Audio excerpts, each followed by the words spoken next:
A trapper found her staked in the midday sun, a sign at her feet, Faithless. The sign was a pine board, rough cut, the letters burnt in deep with a running iron. Not painted, burnt. Somebody wanted it to last. I saw it before I saw her.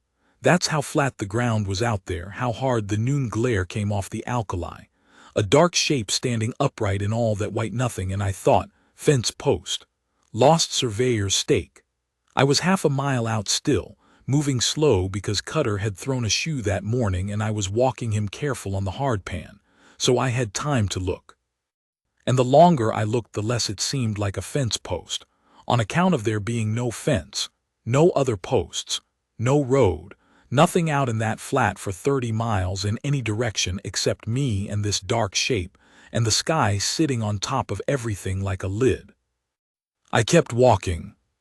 Quarter mile out I could see the shape was a person, upright but wrong, too still for standing, arms out a little to the sides. I pulled Cutter up and stood there a minute. Man alone on the frontier learns quick that trouble in the middle of nowhere doesn't always mean what it looks like. Sometimes it means exactly what it looks like, and sometimes it means something worse. You ride up on what looks like a man down, and it's a man down who's got 3 friends waiting in the brush. Except there was no brush. There was no anything. Just that figure and that flat white ground going on forever. I walked Cutter forward. She was staked through the wrists. Rawhide loops, soaked so they'd shrunk tight when they dried, run through 2 iron rings hammered into short stakes driven hard into the ground. Her arms were out maybe 18 inches from her sides. She was kneeling not by choice. Her legs had just gone and her head was down, chin to her chest, hair hanging. It was black hair, long, come loose from whatever she'd had it pinned in. The sun had been on her for a good while. Her lips were cracked, and her face was the color of old saddle leather, dark under the cheekbones where the burn had gone deepest. The sign was between her knees, nailed to a short stake, Faithless. That was all it said. I stood over her a moment and looked at her, and she didn't look up. Couldn't tell if she was conscious. I put my hand on the crown of her head lightly, and she flinched hard, a full-body flinch, like a horse that's been hit and made a sound, something between a cough and a word, and tried to lift her head. Couldn't quite get it up. "Easy," I said. "I'm nobody, just a man with water." I got the canteen off Cutter and I crouched down and I tipped it to her lips and she drank. Not too fast. She was past the point of gulping, which told me she'd been out here a good while, maybe through the night. I kept the trickle slow, a little at a time, and she swallowed and her hands kept working at the rawhide, though her fingers were swollen, and she couldn't get any purchase on it. "Hold still, I'll get you loose." My skinning knife. I had to work it careful because the loops were tight into the flesh at the wrists, and I didn't want to cut her. Took a while. Her wrists, when I got them free, were raw, bloody at the edges, and she brought her hands in front of her slow and held them in her lap and looked at them like she wasn't sure they still belonged to her. I pulled the sign stake out of the ground, and I broke it on my knee, and I threw it. She was watching me when I turned back around. She had her head up now. Her eyes were dark, nearly black, and they were clear. That surprised me. After what she'd been through, after however many hours in that sun, her eyes were sharp and clear, and she was looking at me the way a person looks at something they're deciding about. "Can you stand?" I said. "I don't know." Her voice was rough, dry, Texas or thereabouts by the sound of it. "Take a minute," I said. I stood up and turned away and gave Cutter some water from the flat of my hand and let her have the minute. When I turned back, she was getting her feet under her, slow, and she made it to standing and then swayed and caught herself and stood.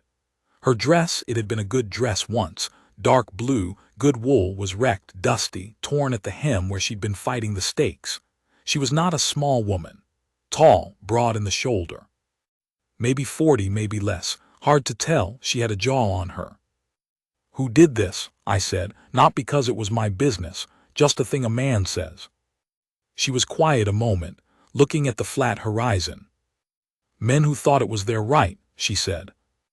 I didn't push it. I offered her more water and she drank, and this time she was able to hold the canteen herself. "I'm Callum Dorr," I said. "I trap, run a line up in the Bitterroots come winter, work my way south by spring." "Ruth Elam." She looked me over, the way she'd been doing since she could see straight, that measuring look. "There's a town," I said. "Bledsoe, 2 days west if we move right." "I know Bledsoe." Something in the way she said it. Not much, just a flicker, but I caught it. "That where you came from?" I said. "That's where they came from," she said. I took that in and let it sit. "Then we can go somewhere else," I said.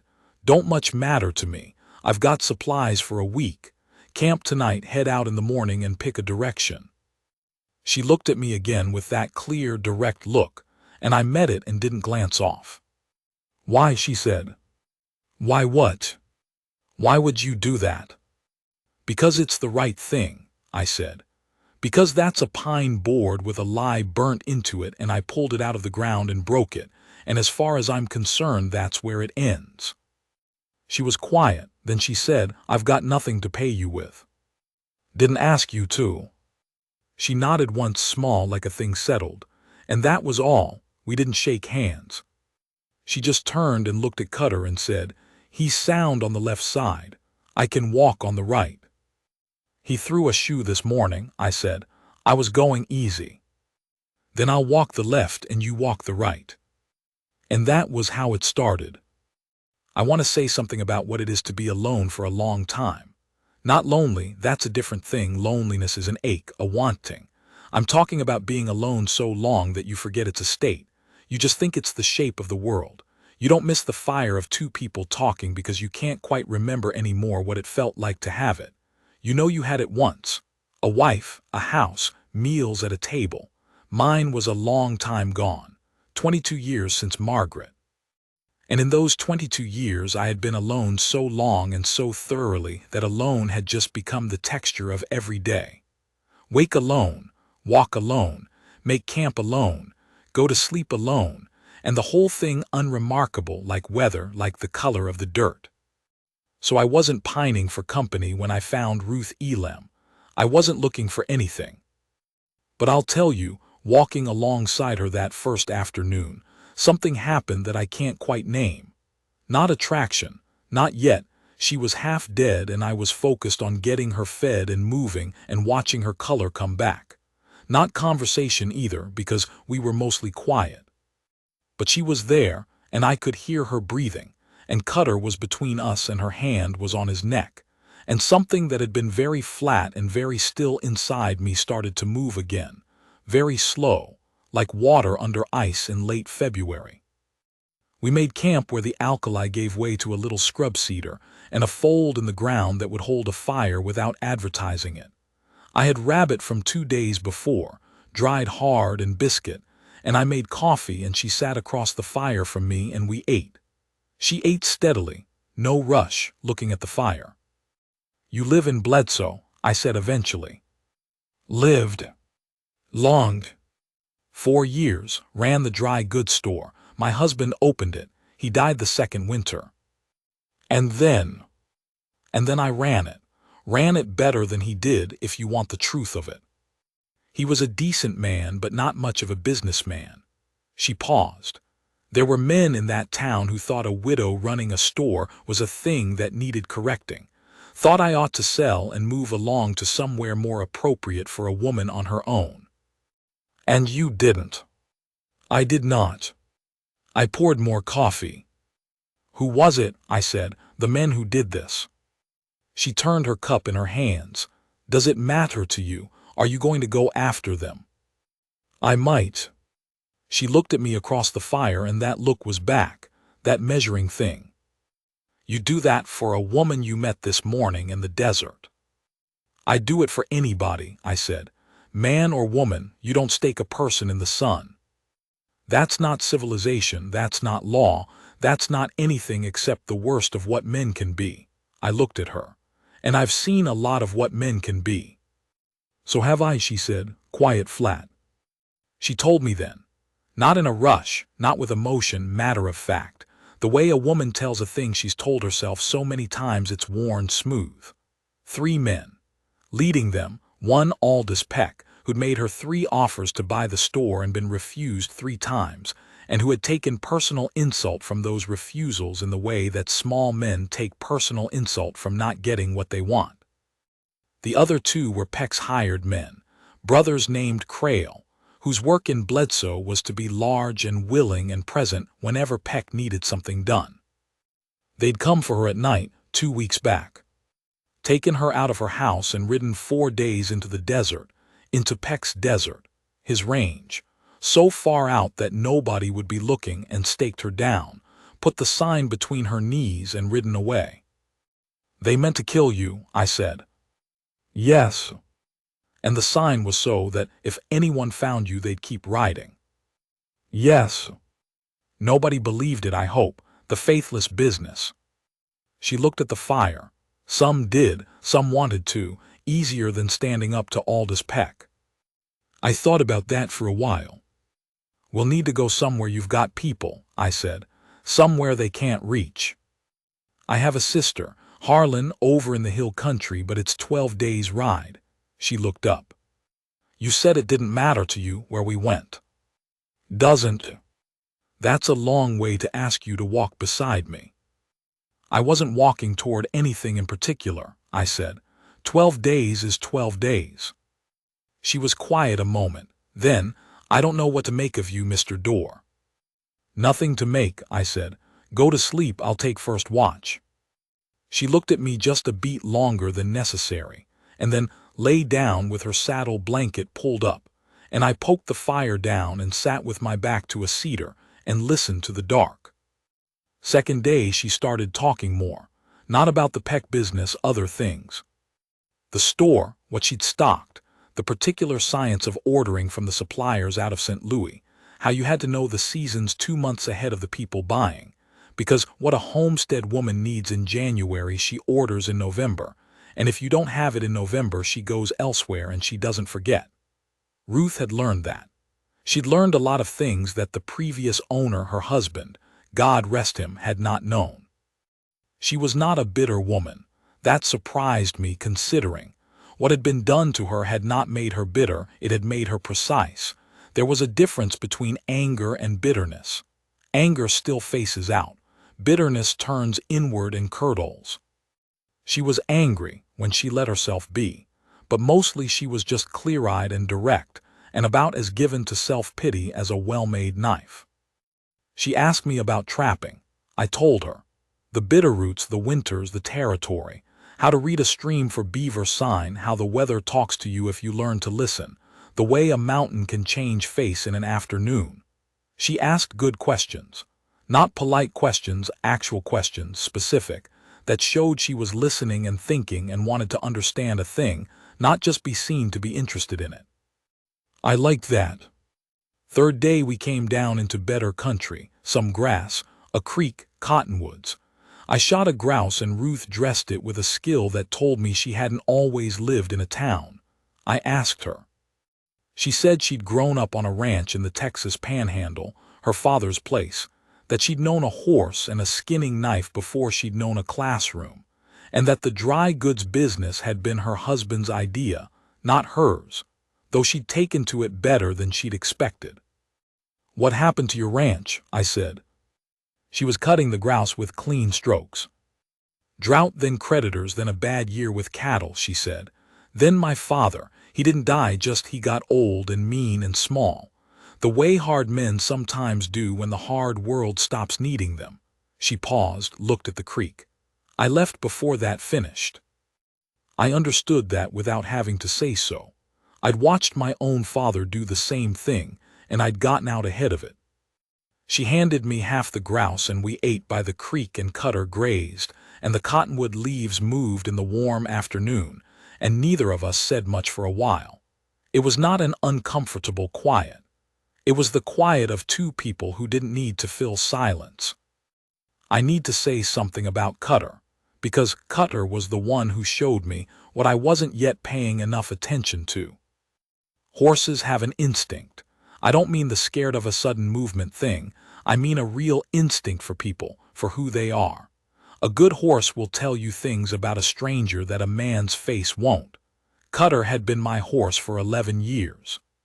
He'd been mistreated before I got him. Some outfit up in Idaho had worked him too hard and whipped him for it, and because of that he was particular about who touched him. He allowed me. He allowed a handful of other men over the years, grudgingly. He was not a friendly horse. By the third day, he was walking with his nose at Ruth's shoulder. Not following, walking alongside, choosing it. I watched her put her hand up to his jaw without looking, without thinking about it, just naturally, and I watched Cutter lean into it, and I thought, well, that says something. I didn't say anything out loud, just noted it and kept walking. Fourth day, we hit a problem. I'd been watching the back trail since we left the alkali flat. Out of habit mostly, but also because Ruth had told me about Peck and because I knew men like that don't leave a loose end.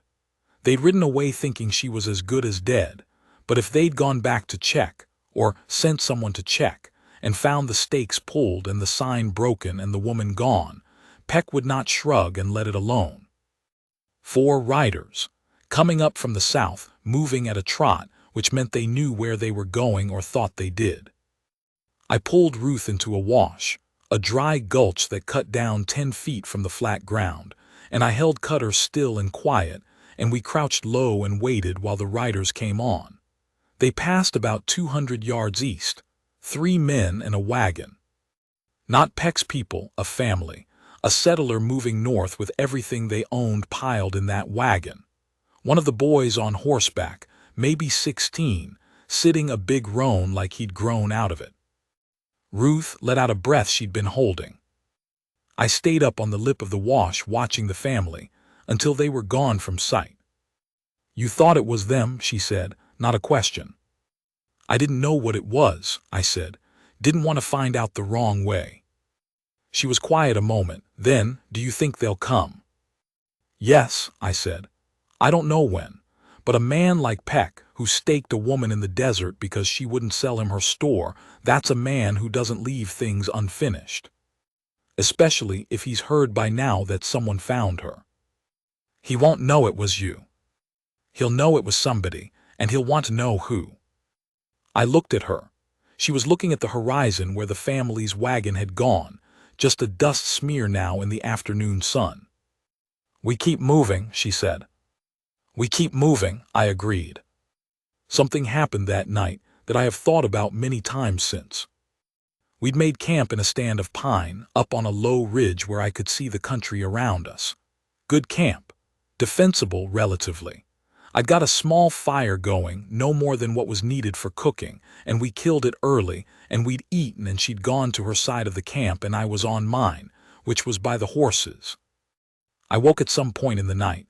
I don't know what time, there was no moon, and lay still for a moment listening. The way you do when you're a man who spent a lot of his life outdoors, and you trust the instinct that pulled you out of sleep more than you trust the logic that says probably nothing. But the horses were still, Cutter not even a flicker of unease, and the pines were quiet, and after a minute I understood it wasn't any sound that had woken me. Ruth was sitting up. She wasn't looking at me. She was looking out at the dark, at nothing in particular, her blanket pulled up around her shoulders, her hair loose, just sitting. I sat up too, and she heard me and turned, and we looked at each other across the dead fire, 10 feet apart in the dark. I could see her well enough. My eyes had been in the dark a while. She said, I dream about it. I said, I figured. The sun, she said, and the board between my knees. She looked down at her wrists. They were still bandaged, the strips of cloth I'd cut from a spare shirt. I don't want to be someone who dreams about it. I want to be past it. You will be, I said, just not yet. She looked at me. How long does it take? I thought about Margaret. About the 2 or 3 years after, the way sleep had been its own country with its own bad geography. Depends on the person, I said. You're a strong woman. I'll guess you get there faster than most. She was quiet. Then, you lost someone. It wasn't a question. Wife, I said, Long time ago. Do you still dream about it? I considered that honestly. Not about her dying, about her living. I dream about her at the table, laughing at something, her hair in the morning. I stopped. That kind of dream I don't mind so much. Ruth was still listening. Then she said low, I'm sorry. It was a long time ago. That doesn't mean anything. Long time ago can still be today. I looked at her across the dead fire and the dark.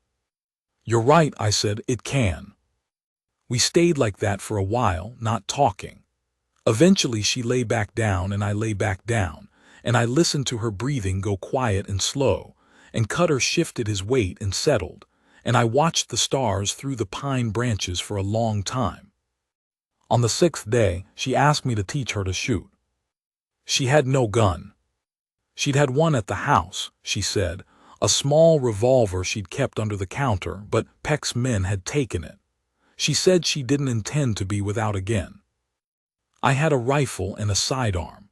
I gave her the sidearm, a Colt, good weight, reliable, and we stopped that afternoon in a stretch of open country, and I set up targets at different ranges, empty tins I'd packed out of habit, and I stood behind her and to the left and told her the things to know.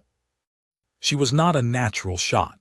That is, she was not one of those people for whom it comes easy on account of some innate stillness they carry. She had to work for it. But she did work for it with no complaint, and she listened and applied what she heard, and by the 3rd hour she was getting the tins reliably at 30 yards. What I noticed was the way she took correction. I'd seen men who'd been shooting for years get stubborn when you told them they were doing something wrong. Ruth took correction like water. You told her, she adjusted, she tried again. No argument, no pride in the way of it. You learn fast, I said. She lowered the gun. I try to. Where'd that come from? She thought about it. My father was a man who knew a great deal and wanted to make sure you knew he knew it. He'd correct you, and if you didn't get it right immediately, he took it personally. So you'd lie a little, say yes, sir, I understand, when you didn't, because the alternative was worse. She turned the gun over in her hands. I decided when I left that I'd rather not know something and actually learn it than pretend to know it and stay stupid. The pretending is what keeps you stupid. I looked at her. That's one of the wisest things I've heard anybody say, I told her. She glanced at me, checking to see if I was laughing at her. I wasn't. Well, she said, and she raised the gun and shot another tin clean off its rock. On the 7th day, she asked about my life before trapping. We'd stopped to let Cutter drink at a creek, and we were sitting on the bank, boots off, feet in the cold water, which she'd suggested, and which I'd resisted on account of it feeling indulgent, and which was, I had to admit, just about the best thing I'd felt in weeks. I told her about the early years. The farm outside Knoxville, my father's farm, which I'd left at 16 to go west, which everyone in my family had considered a form of dying. The years working cattle up through Kansas. Margaret, who I'd met in Abilene when I was 24 and who'd had the rare quality of not caring at all what anybody thought of her, which had seemed to me the most attractive thing in the world. We'd had 6 years. No children, which had grieved us both but didn't break us. Then the fever, which was quick, and which I still didn't like to talk about in detail. What was she like? Ruth asked. She laughed a lot, I said. More than made sense for the life we were living. Not a comfortable life, especially the first years, but she laughed. And she argued with me when she thought I was wrong, which was often, and she was usually right. I paused. She was a good woman, not a soft woman, a good one. Ruth was looking at the water, going over her feet. Those aren't the same thing, she said. No, I said, they're not. She said it so simply, and she was right, and I realized she was talking about herself too, a little. Not soft, good. We sat for a while with our feet in the cold creek and didn't say anything more about it, but something had settled between us, some understanding that didn't need to be made explicit, and when we pulled our boots back on and got moving again, it was just easier. Between us. That particular ease. The riders came on the 8th day. I'd been expecting it. Not those particular men on that particular day, but somebody. Peck had sent them. I knew that as soon as I counted the horses and saw the Crail brothers in the lead, two big ugly men on big horses, riding with the casual certainty of men who'd been told they could take what they wanted. There were 4 of them, the Crails and 2 others. They came from the west, which meant they'd gotten ahead of us somehow, either guessed our route or had help guessing it. I had Ruth behind a boulder on the hillside and Cutter tied back in the pine, and I was 50 yards east of her on a low rise with the rifle. She had the Colt. One of the Crails was doing the talking, calling out that they knew I was in the pines, that I should bring the woman out and ride away and no harm would come to me, that she was stolen property. He actually said that, stolen property, and that Peck wanted her returned. I did not negotiate with men who stake women in the sun. I put a round in the dirt 6 inches in front of the lead Crail's horse. The horse went sideways hard and Crail fought it. The other men pulled up. That was 6 inches in front of your horse, I called. Next one's 3 inches. The one after that won't be in the dirt. Silence, the men on horseback looking at each other. The lead Crail said something I couldn't quite hear and then they spread out, which told me they'd done this before and were not panicking and were about to try to flank me. I'd expected that too. What I hadn't expected was what happened behind me. Ruth moved.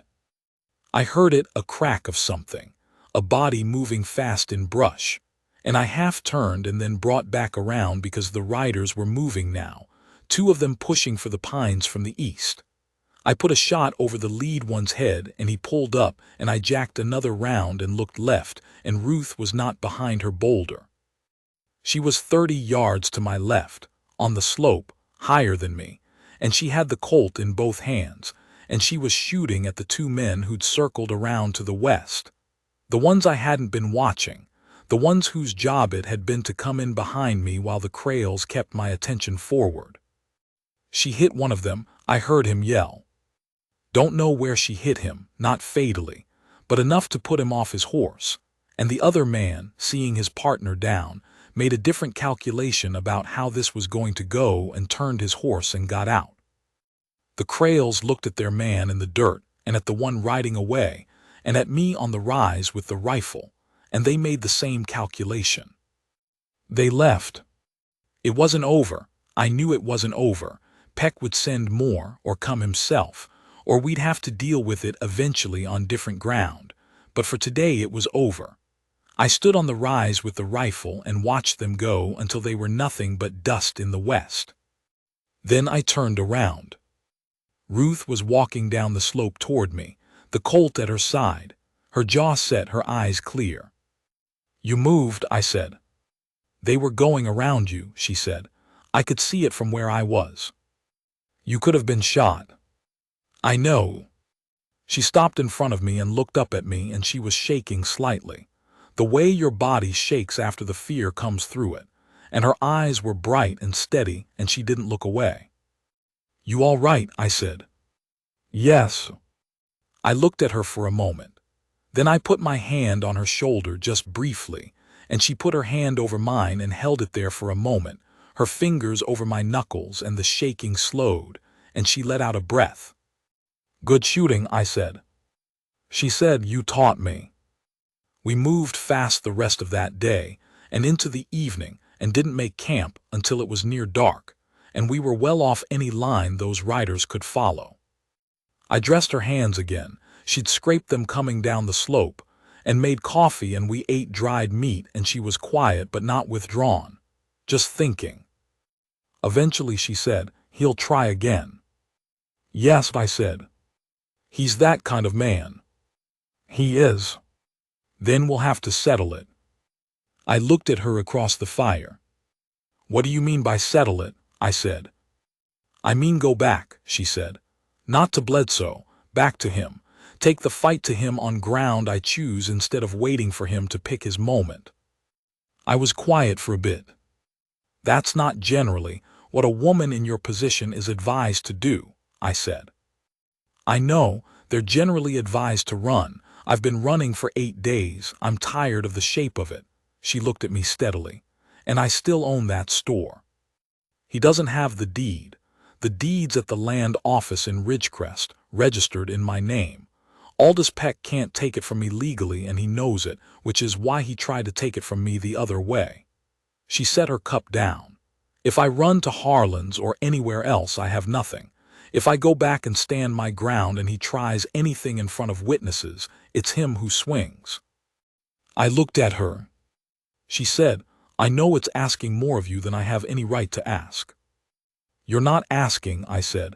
You just laid it out. There's a difference.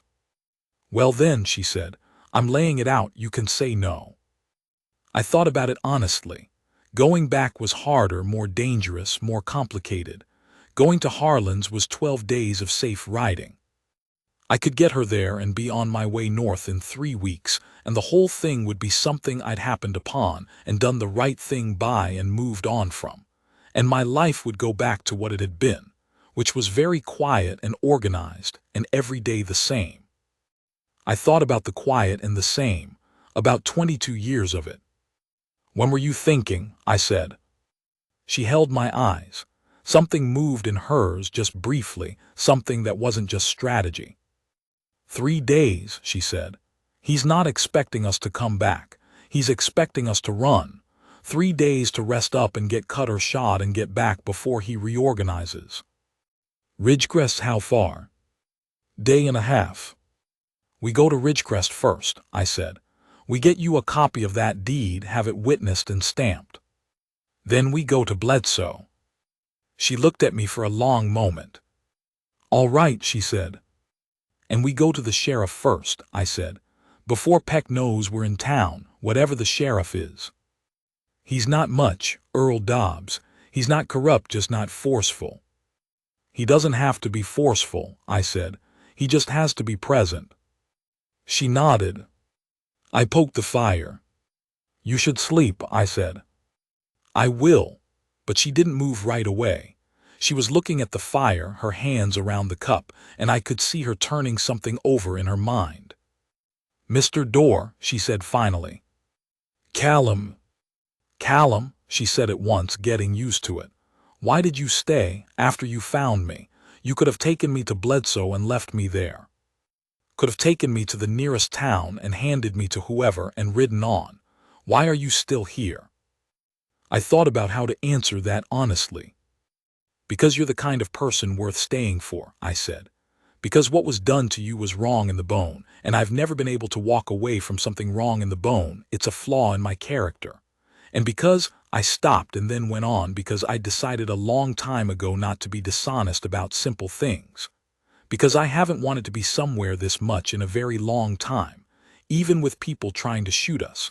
Maybe because of it, I don't know. Doesn't make a lot of rational sense.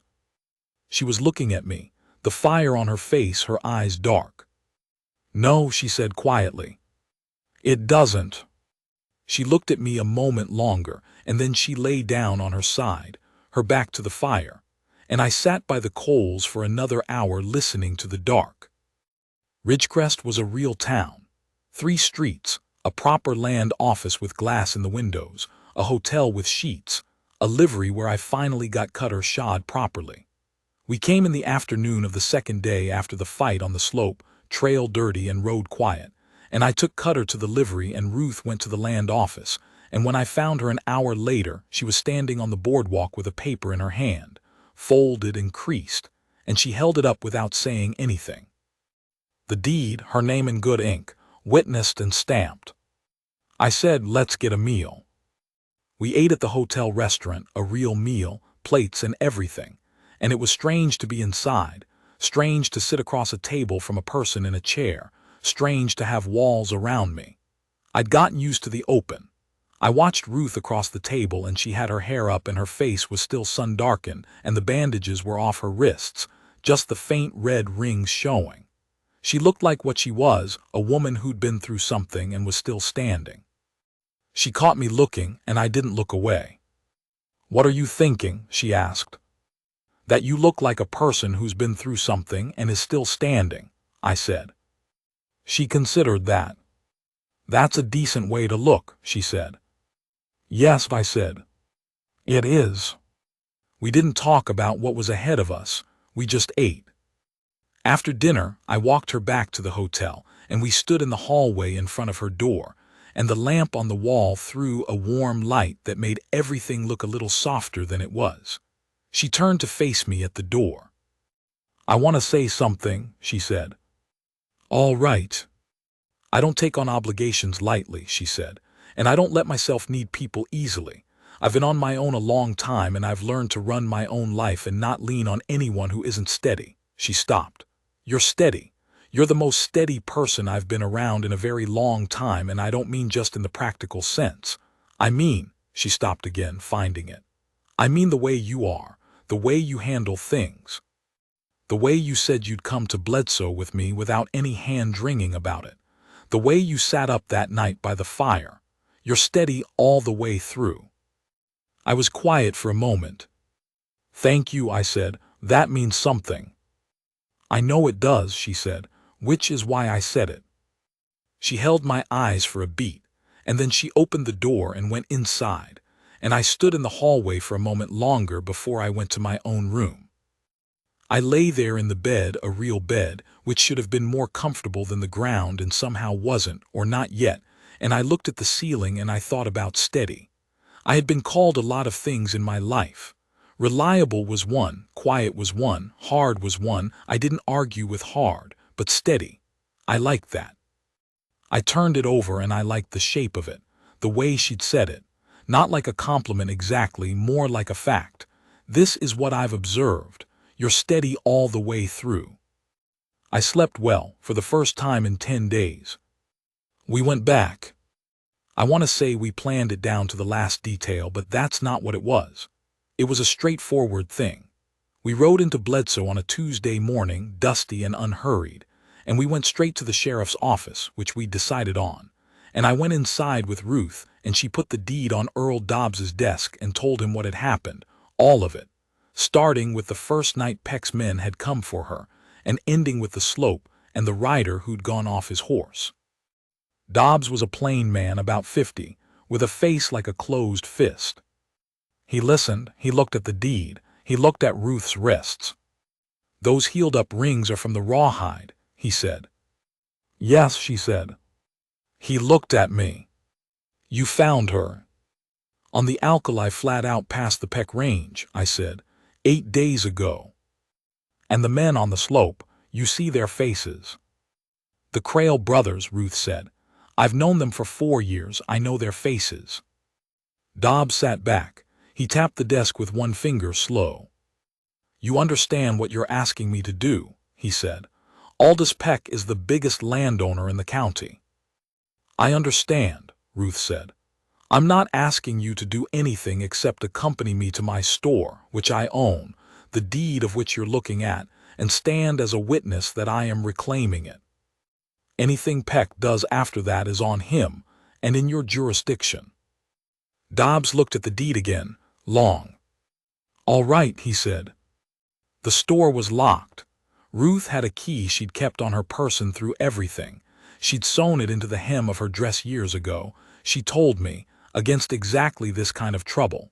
She undid the lock and opened the door and walked in. I stood in the doorway and looked around. It was a real store. Shelves from floor to ceiling, everything ordered, hardware down the left wall, dry goods down the right, fabrics in the back.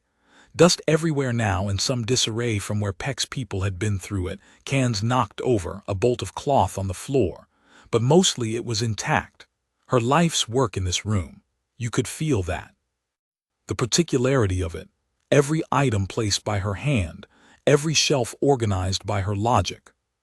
She stood in the middle of it and looked at it, and then she crossed to the counter and put her hands flat on it and stood there. I need to sweep, she said. Yes, I said. Peck came that afternoon. He didn't come alone. He came with the surviving Crail brother and 2 other men and his lawyer, a thin man in a black suit who looked like he'd rather be anywhere else. Dobbs was already in front of the store when Peck's party came up the street. Peck was not what I'd expected. I'd built him up in my mind into something larger, frontier villain, big and threatening. He was maybe 55, going soft around the middle, with a merchant's hands and a bully's eyes.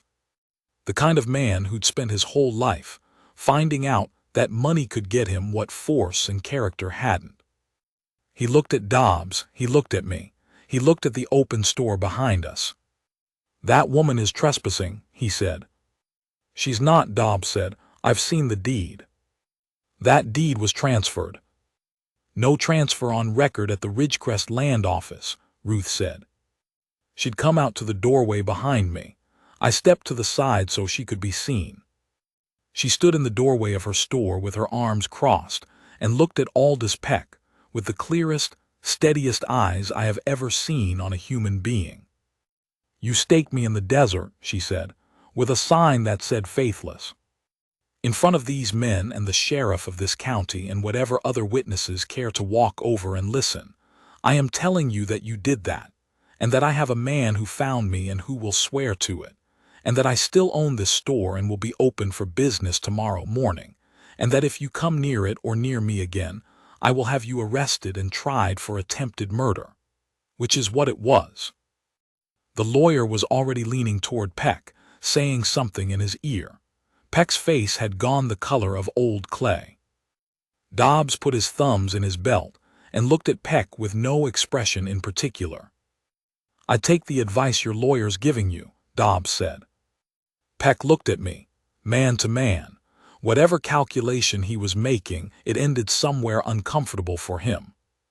He turned his horse and rode away, and his men went with him, and the lawyer went last, looking relieved. I turned, and Ruth was still in the doorway, her arms still crossed, her chin up. She waited until Peck was gone, and then something went out of her posture, not weakness, just the tremendous held effort of that moment releasing, and she breathed. I stepped up onto the boardwalk beside her.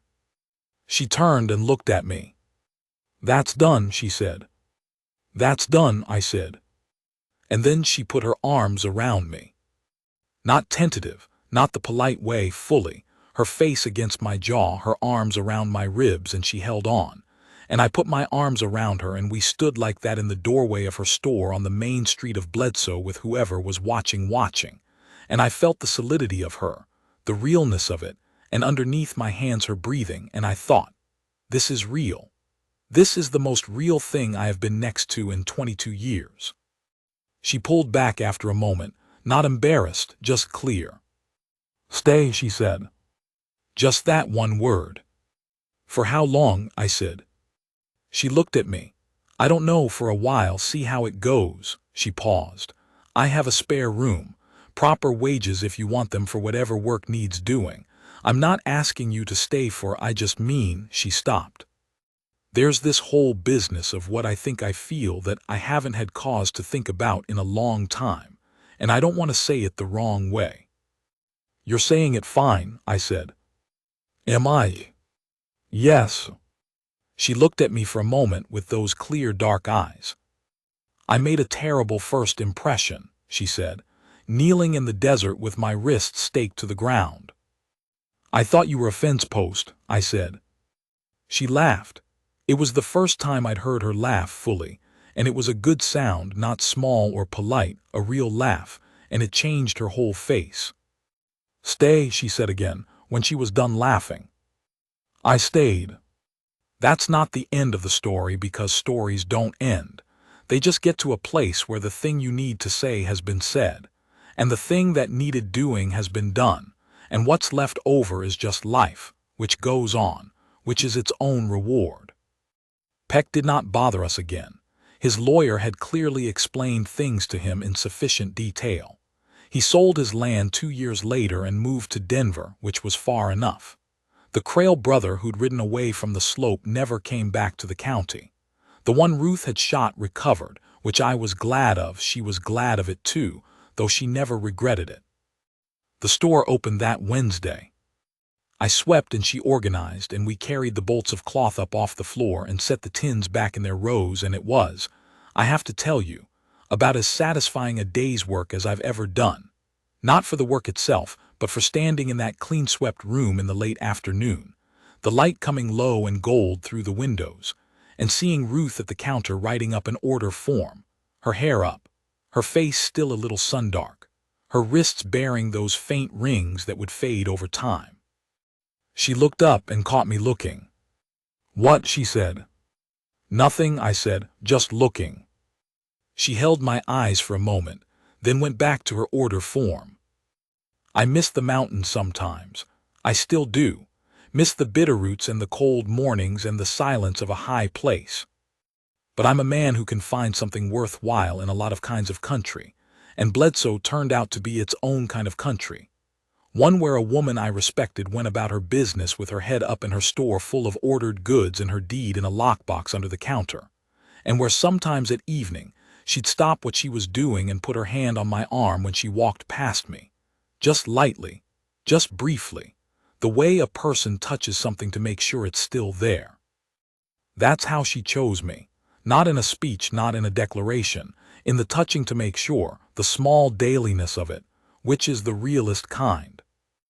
I had been alone for 22 years, and she had been, in her own way, alone for longer, surrounded by people, and still alone in the way that matters.